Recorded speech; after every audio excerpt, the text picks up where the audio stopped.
বুক, জ্বালাপোড়া প্রতিরোধ, অ্যাসিড বদহজম, খাবারের পরে অ্যাসিড অস্বস্তি ইত্যাদি খুব দ্রুত উপশম করে থাকে অ্যালজিসির ট্যাবলেটটি। আসসালামু আলাইকুম, শামস মেডিসিন টিপস আপনাদের সবাইকে স্বাগতম। আমি আবারও চলে আসলাম আপনাদের মাঝে নতুন একটি টপিকস নিয়ে। আজকে আমার টপিক হচ্ছে অ্যালজিসির ট্যাবলেট, যার মধ্যে দুটি উপাদান রয়েছে, সোডিয়াম অ্যালজিনেট এবং পটাশিয়াম বায়োকার্বনেট। এই দুটি উপাদান আমাদের বুক জ্বালাপোড়া, অ্যাসিড বদহজম, খাবারের পরে অ্যাসিডের অস্বস্তি ইত্যাদি খুব দ্রুত উপশম করতে সহায়তা করে। সুতরাং টপিকটি শুরু করার পূর্বে আপনাদের কাছে আমার অনুরোধ, প্লিজ চ্যানেলটি সাবস্ক্রাইব করুন এবং ভিডিওটি আপনার টাইমলাইন থেকে শেয়ার করে দিন। যারা অলরেডি আমার চ্যানেলটি দেশ এবং প্রবাস থেকে সাবস্ক্রাইব করেছেন তাদেরকে জানাই অসংখ্য ধন্যবাদ। যারা এখনো করেননি, প্লিজ বন্ধুরা চ্যানেলটি সাবস্ক্রাইব করুন এবং ভিডিওটি আপনার টাইমলাইন থেকে শেয়ার করে দিন। এর ফলে হয়তোবা আপনি উপকৃত হতে পারেন, অথবা আপনার মানুষ যারা এই ধরনের সমস্যায় ভুগছে তাদের উপকারে আসতে পারে। চলুন বন্ধুরা আমরা চলে যাই আমাদের মেইন টপিকসে। অ্যালজিসি ট্যাবলেট হলো একটি গ্যাস্ট্রোপ্রোটেক্টিভ ঔষধ যা অ্যাসিড রিফ্লাক্স, বুক জ্বালাপোড়া, বদহজমের লক্ষণগুলি উপশম করতে ব্যবহার করা হয়। এতে রয়েছে দুটি সক্রিয় উপাদান, সোডিয়াম অ্যালজিনেট 500 মিলিগ্রাম এবং পটাশিয়াম বাইকার্বনেট 100 মিলিগ্রাম, যা একসাথে কাজ করে পাকস্থলীর উপাদানের উপর একটি প্রতিরক্ষামূলক বাধা তৈরি করে, যা অ্যাসিডকে খাদ্যনালী ফিরে যেতে বাধা দেয়। এটি সাধারণত সোফেজিয়াল রিফ্লেক্স রোগ বা অ্যাসিড বদহজম, অতিরিক্ত পেট অ্যাসিডের কারণে গ্যাস্ট্রিক অস্বস্তি চিকিৎসা ব্যবহার করা হয়। এ পর্যায়ে বন্ধুরা আমরা জানবো যে এর কাজ কি, যেহেতু সোডিয়াম এবং পটাশিয়ামের কাজগুলা কি এ বিষয়ে আমরা জানবো। সোডিয়াম অক্সালেট এটি বাদামি শৈবাল থেকে প্রাপ্ত একটি প্রাকৃতিকভাবে প্রাপ্ত পলিস্যাকারাইড। যখন এটি গ্যাস্ট্রিক অ্যাসিডের সংস্পর্শে আসে তখন সোডিয়াম অ্যালজিনেট একটি সান্ড্রোজেল তৈরি করে, প্রতিক্রিয়া করে, যা পাকস্থলী উপাদানের পৃষ্ঠে ভাসমান থাকে। এই ভেড়া একটি শারীরিক বাধা হিসেবে কাজ করে, যা খাদ্যনালীতে অ্যাসিড রিফ্লাক্স প্রতিরোধ করে। পটাশিয়াম বাইকার্বনেট এই যৌগটি অ্যান্টাসিড এবং বাফারিং এজেন্ট হিসেবে কাজ করে। এটি গ্যাস্ট্রিক অ্যাসিডের সাথে বিক্রিয়া করে কার্বন ডাই অক্সাইড তৈরি করে, যা অ্যালজিনের র্যাফটপে ভাসতে সাহায্য করে। এটি অতিরিক্ত অ্যাসিডকেও নিরপেক্ষ করে, যা জ্বালাপোড়া এবং অস্বস্তি থেকে দ্রুত মুক্তি দেয়। সুতরাং একই সাথে এই উপাদানগুলি কেবল অ্যাসিড দমনের উপর নির্ভর করার পরিবর্তে একটি যান্ত্রিক বাধা তৈরি করে। এটি স্বাভাবিক হজম প্রক্রিয়াগুলিকে উল্লেখযোগ্যভাবে পরিবর্তন না করে রিফ্ল্যাক্স লক্ষণগুলি পরিচালনা করার জন্য অ্যালজিসিডকে একটি কার্যকর এবং সহনীয় বিকল্প করে তোলে। অর্থাৎ বন্ধুরা আমরা জানতে পারলাম যে এই সোডিয়াম এবং পটাশিয়াম কি কাজ করে।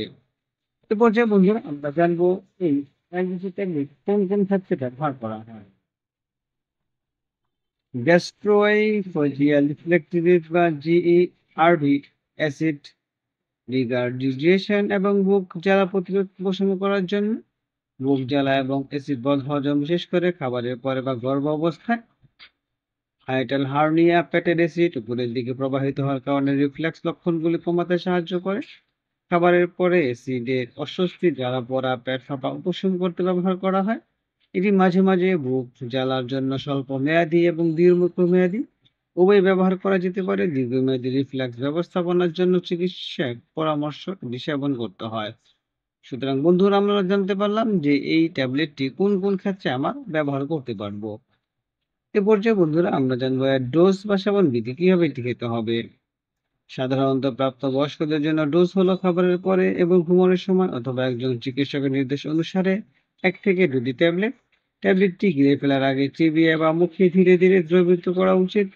শুয়ে পড়ার ঠিক আগে এটি গ্রহণ করা এড়িয়ে চলা উচিত। বয়স, লক্ষণের তীব্রতা এবং চিকিৎসার অবস্থার উপর নির্ভর করে ডোজ পরিবর্তিত হতে পারে।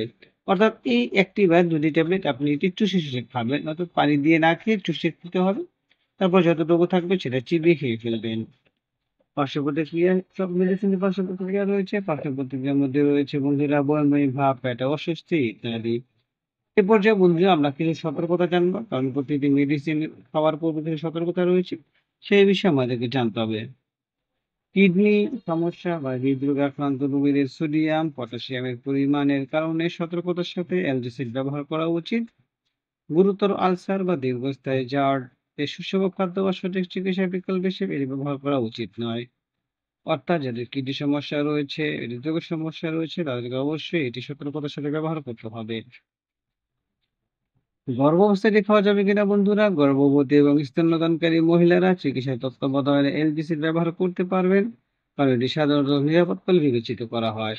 সুতরাং বন্ধুরা আমরা বলতে পারি এলডিসি ট্যাবলেট অ্যাসিড রিফ্লাক্সের বিরুদ্ধে একটি শারীরিক বাধা তৈরি করে, অ্যাসিড সম্পর্কিত অস্বস্তি থেকে কার্যকর এবং দ্রুত মুক্তি দেয়।